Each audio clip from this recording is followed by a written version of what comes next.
안녕하십니까 여러분. 오늘은 이런 식으로 원서를 쓰면 내가 빠져 보인다, 약해 보인다는 면들이 어떤 부분들이 있을지에 대해서 알아보겠습니다.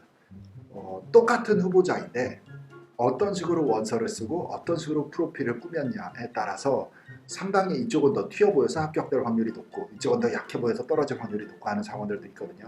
9학년부터 12학년까지 학교를 지내면서 어떤 식으로 프로필을 만들고 어떤 것들을 피해야 하는지, 어보이드 해야 되는지에 대해서 얘기를 한번 해보도록 할게요.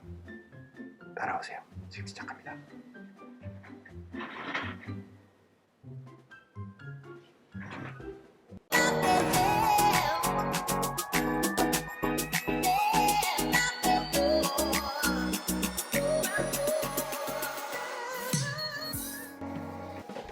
자, 오늘 한 세 가지를 크게 얘기를 해보고 싶은데요. 첫 번째는 제일 쉬운 것부터 설명하죠.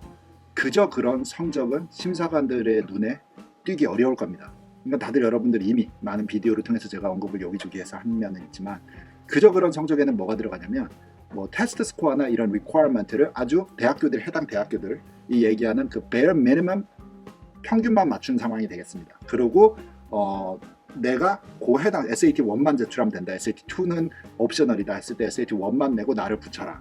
그것만으로는 충분하지 않을 가능성이 있다는 거. 학교 내신도 마찬가지입니다. 오케이. 평범한 GPA, 평범한 코र्스 셀렉션은 나를 그렇게 튀게 보이게 하기는 어려울 것이다 라는 설명이 되겠습니다. 그 다음 대학교 원서에서는 평범한 백그라운드입니다. 자, average라는 단어가 평범하다라는 거, 무난하다라는 단어가 대학교 원서를 준비하는 우리 9학년부터 12학년들의 입장에서는 솔직히 플러스보다는 마이너스의 느낌으로 해석을 하는 게 현실성에 더 가깝습니다.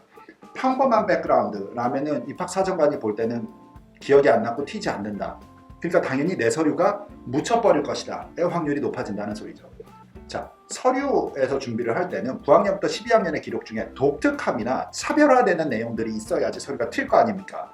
자, 그래서 그런 것들이 뭐가 있는지를 3년 반, 9학년부터 12학년 첫 학기까지의 기록을 보면서 여러분들이 잘 통합을 시켜야 되는 겁니다. 아직 12학년이 안 된 학생들은 그 포인트를 기억을 하면서 빌드업 해 나가야 된다는 소리가 되겠습니다. 자, 독특함, 차별성 이런 거에는 어떤 식으로 생각을 해보고 접근을 하면 편한지에 대한 제가 아이디어만 드릴게요. 이 전체를 지금 이 짧은 비디오로 다 해결을 못하지만 얼추 큰 윤곽만 얘기를 해드리자고 하면 어떤 것들이 있냐면 첫 번째는 성장 배경, 그 다음 유학을 간 이유, 가족관계, 그 다음 본인의 특징, 그 다음 본인의 독특한 어떤 성격, 그 다음 본인이 생각하는 것 말고 남들이 인정하는 본인의 장점. 자, 이런 것들이 되겠습니다. 그래서 예를 생각하면 내가 독특한 나라의 한 3개 국어를 한다. 예를 들어 아프리카 한 3개 국어를 한다. 아프리카어 3개 나라어를 한다. 한국 유학생 중에 한국말 영어 말고 아프리카 말을 3개나 하는 인간이 올해 원서를 대학교에 지원하는 사람들이 도대체 몇이나 있을 거라고 생각하십니까? 여러분들이 이 비디오를 들을 때도 이거는 진짜 특별한 백그라운드인데 해서 기억에 남겠죠, 그 학생 거는. 자, 이런 식의 백그라운드가 내가 있냐 없냐를 자꾸 고민을 하면서 빌드업을 해나가시기 바랍니다. 저는 과장을 해서 항상 예를 들어줘야 머릿속에 탁탁 들어오니까 과장을 하는 면이 있긴 하지만 또 하나의 예를 들어볼까요? 아니면은 아예 클럽 뮤직 잘못된 예인가? 이 10대 학생들이 클럽을 다니면 안 되긴 하는데 이런 어떤 그 음악, K-pop 뭐가 됐든지 좋아. 이런 거에 내가 아주 그냥 어떤 이렇게 딱 몰입이 되어 있는 아주 관심사가 높다 해서 그래서 그거를 만들어서 내가 그런 I don't know, 디제잉을 한다든지 아니면 학교에 파티 때 내가 뭐를 한다든지 아니면 그걸로 어떤 이벤트를 개최를 했다든지 자, 그래서 나는 학교에서 뮤지션으로 알려져 있거나 그런 식으로 이 학생 하면 학교에 있는 선생님들과 친구들의 부모님들이 나를 뭐라고 기억을 하나? 라는 것이 중요합니다. 참고로 아마도 나는 고등학교 때 아마 한국에서 유학 온 친구들 중에 제일 잘생긴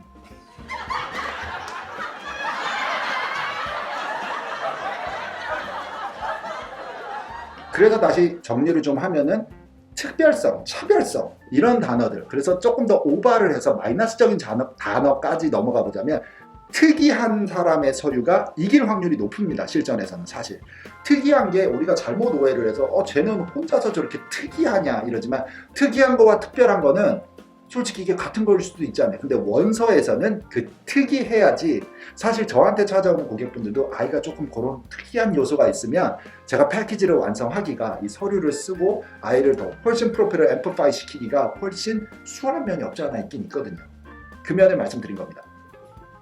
자, 또 하나 어떤 면이 있냐면 우리 한국 부모님들이 대부분 이 비디오를 보니까는 학생 여러분들 부모님들도 하나 참고사항인데 제가 볼 때는 좀 중요한 면이라서 얘기 드리는 게 부모님의 지나치게 많은 간섭 또는 내용이 이 원서에 표시가 되거나 학교 활동에 나타나면은 불리합니다. 왜냐면은 후보자가 어른스러운 매튜리티를 보여주는 게 아니라 완전히 무슨 초딩 취급하듯이 엄마가 이거를 하래서 했고 아빠가 이런 게 추진을 하래서 했고 해서 나는 이만큼까지 와서 엄마 아빠한테 고마움과 감사함을 느끼는 효자다, 효녀다 이런 얘기를 쓰는데 자 거기에서 그럼 본인의 이니시에이티브는 없는 것처럼 표현이 될 가능성이 높아요.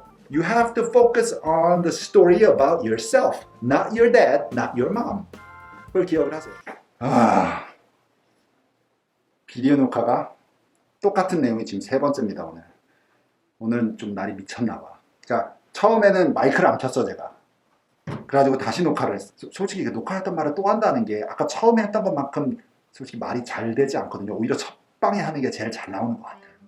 다음에는 조금 더 커피 덜 마시고 컨디션 좋게 찾아올 거고요. 여러분들 좋은 하루 되시고 숙제가 제출한 것들 좋은 점수 받으시고 시험이 있으면 찍은 것까지 다 맞죠. 무슨 말인지 알지? 그렇게 하시고 찍은 것까지 다 맞고 우리 부모님들도 좋은 하루 되시고요. 공부하고 있으면 언제나 댓글 환영이고요. 좋아요도 가끔 눌러주시고 다음 시간에 뵙겠습니다. 갑니다.